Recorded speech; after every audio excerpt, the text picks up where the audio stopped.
టాటరా classic రెటినాలకు world class treatment ఇప్పుడు మన భీరంగూడలో American laser eye hospitals. నమస్తే, వెల్కమ్ టు సుమన్ టీవీ. నేను జానకి. అసెంబ్లీ సాక్షిగా సీఎం చంద్రబాబు మరోసారి ఆటో డ్రైవర్ల ఆర్థిక సాయంపై స్పందించడం జరిగింది. వచ్చే నెల 4న ఆటో డ్రైవర్లకు ఆర్థిక సహాయం అందించబోతున్నారు. ఆటో డ్రైవర్లు పెండింగ్ చలాన్లుంటే క్లియర్ చేసుకోవాలని కూడా ఈ సందర్భంగా వాళ్ళకి సూచిస్తున్నారు. అక్టోబర్ 4 సాయంత్రం 4 గంటలకు వాహన మిత్ర ద్వారా 15,000 రూపాయల ఆటో డ్రైవర్లకు అందజేపుతున్నామని కూడా ఆయన చెప్తున్నారు. అయితే దసరా రోజు అంటే అక్టోబర్ 2న ఆటో డ్రైవర్ల ఖాతాలో 15,000 రూపాయల చొప్పున జమ చేస్తామని ఏపీ ముఖ్యమంత్రి చంద్రబాబు గతంలో ప్రకటించిన విషయం మనకు తెలిసిందే. తాజాగా తేదీని 4కు మార్చడం జరిగింది. ఇటు మరోవైపు ఈ పథకానికి సంబంధించి ఇప్పటికే కొన్ని మార్గదర్శకాలను అయితే విడుదల చేయడం జరిగింది. సొంత ఆటో రిక్షా, మోటార్ క్యాబ్, అలాగే మ్యాక్సీ క్యాబ్ డ్రైవర్లకు ఈ ఆర్థిక సాయం వర్తించనున్నారు. అలాగే అక్టోబర్ 4వ తేదీన ఆటో డ్రైవర్ల సేవలో కార్యక్రమాన్ని ప్రారంభిస్తున్నాం. చాలా ఆలోచించి పేదల సేవలో అనే పేరు పెట్టాం. టీడీపీ, జనసేన, బీజేపీ పార్టీలు కలిసి ఎన్నికలకు వెళ్లాయి. అభివృద్ధి, సంక్షేమం, సుపరిపాలన ద్వారా రాష్ట్ర పునర్నిర్మాణం చేస్తామని కూడా నాడు చెప్పాం, నేడు చేసి చూపుతున్నామని కూడా చంద్రబాబు చెప్తున్నారు. ఆటో డ్రైవర్ల సేవలో పేరుతో ప్రతి ఏడాది 15,000 రూపాయలు ఇస్తాం. అక్టోబర్ 4వ తేదీన ఆటో డ్రైవర్ల సేవలో కార్యక్రమాన్ని అయితే ప్రారంభించబోతున్నాం. ఈ సందర్భంగా 2,90,234 మంది డ్రైవర్లు ఆటో డ్రైవర్ల సేవలో పథకంలో లబ్ధిదారులుగా ఉన్నారు.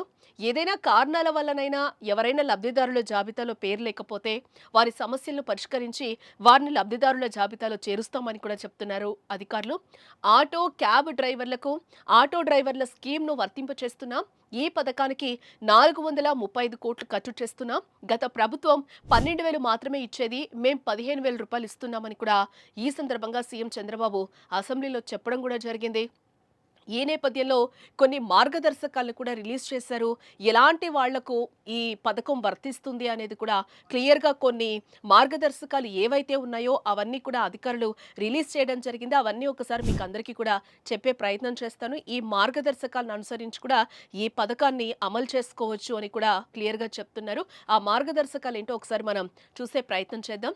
లబ్ధిదారులు సొంత వాహనం లేదా డ్రైవింగ్ లైసెన్స్ని కలిగి ఉండాలి. లబ్ధిదారులు తమ వాహనానికి ఏపీ రిజిస్ట్రేషన్, ఫిట్నెస్, ట్యాక్స్ చెల్లింపు ధృవపత్రాలు కూడా కలిగి ఉండాలని చెప్తున్నారు. 3, 4 చక్రాల సరుకు రవాణా వాహనాలకు ఈ పథకం వర్తించదు అని కూడా చెప్తున్నారు. లబ్ధిదారుడు తప్పనిసరిగా ఆధార్, రేషన్ కార్డు కలిగి ఉండాలి. కుటుంబంలో ఒక వాహనదారుడికి మాత్రమే పథకం వర్తిస్తుంది అని కూడా చెప్తున్నారు. లబ్ధిదారుల ఎంపిక, పథకం అమలు కోసం చర్యలు చేపట్టనున్న గ్రామ వార్డు సచివాలయాలు అని కూడా రవాణా శాఖ చెప్తుంది. వీటికి సంబంధించి కూడా కొన్ని అల్టిమేటమ్స్ ఇస్తున్నామని కూడా చెప్తున్నారు. వాటన్నిటికీ కూడా కొన్ని మార్గదర్శకాలను అయితే రిలీజ్ చేస్తున్నామని కూడా చెప్తున్నారు. ఈ నెల 17 నుంచి 19 వరకు ఆన్లైన్లో దరఖాస్తుల స్వీకరణ కూడా ఉంటుందని చెప్తున్నారు. ఈ నెల 24 నాటికి దరఖాస్తులను పరిశీలించి లబ్ధిదారుల తుది జాబితా సిద్ధం చేయనుంది ప్రభుత్వం. అలాగే అక్టోబర్ 1న సీఎం చంద్రబాబు చేతుల మీదుగా ఆర్థిక సాయం కూడా అందజేయనున్నట్లుగా ప్రభుత్వం చెప్తోంది.